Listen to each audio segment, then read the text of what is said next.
Hi everyone, I'm Pravina, a speech language pathologist. I just thought of doing this video to help some parents out during this lockdown period to see how you could help your kids at home with some activities and stuff. So the first topic that I thought of discussing was TV. I know we can't stop our children from watching TV during this period.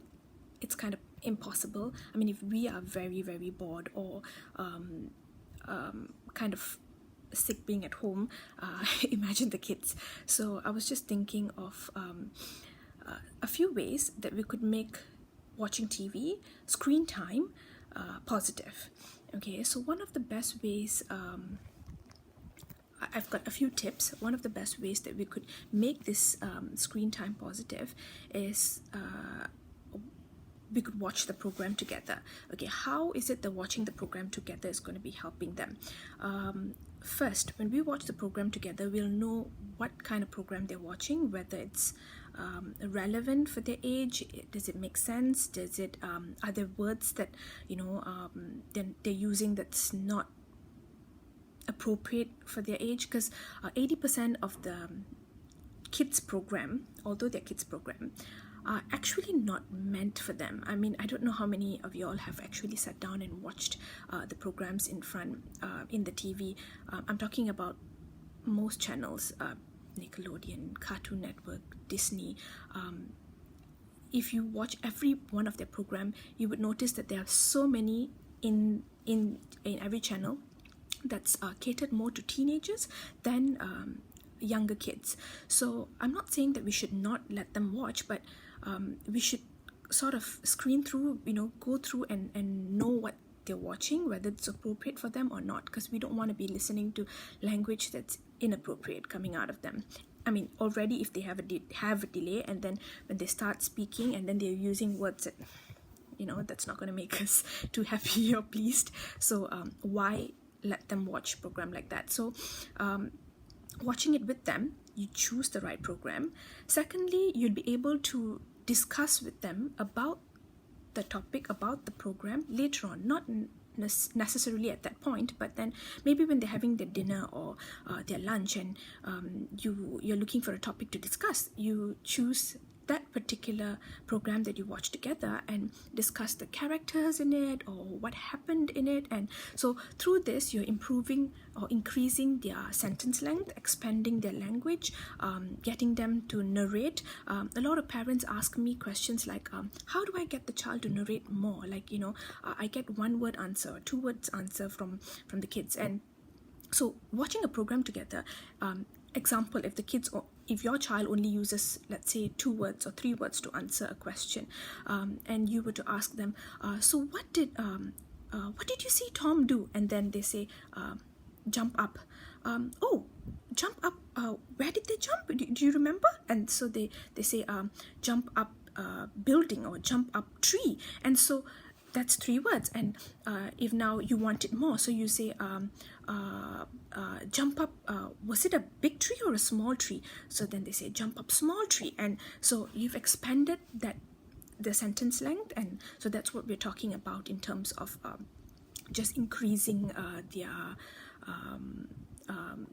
vocabulary, increasing their length of utterance, increasing the way that they speak. And this is just because you watched a program together. Now, when we look at the next tip, watching shows that encourage answering.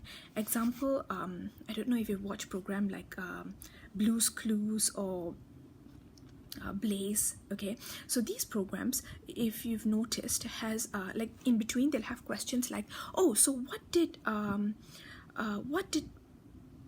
does Blaze need to do, or what's the other clue, am I missing it? And so questions like this, and then they pause.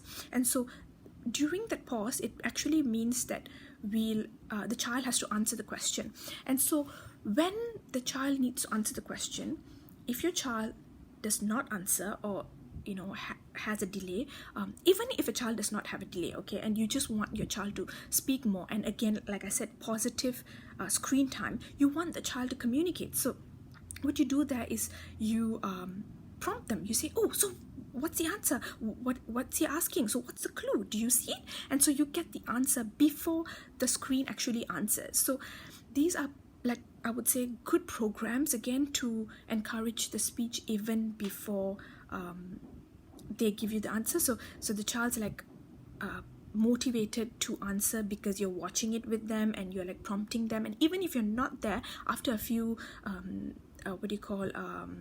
episodes, they would watch it. They would watch it on their own, and they would watch it properly. They wouldn't even need you to sit there and prompt them to answer. And so again, now the TV time that they have actually has a positive impact to them. Now the third point would be discuss what's happening on the screen. Now, when you're watching, let's say you're sitting down, you're having a meal, and the screen and the TV is going on, or the iPad, and so you know what program's going on, and so you discuss with them. Also, what's going to happen next? Do you know? So who's the one looking? Like, I mean, although you know what's happening, you kind of like intrude and question them, just like if you were watching your favorite movie, or you're watching a very interesting movie, and they will ask you questions like, why is he running?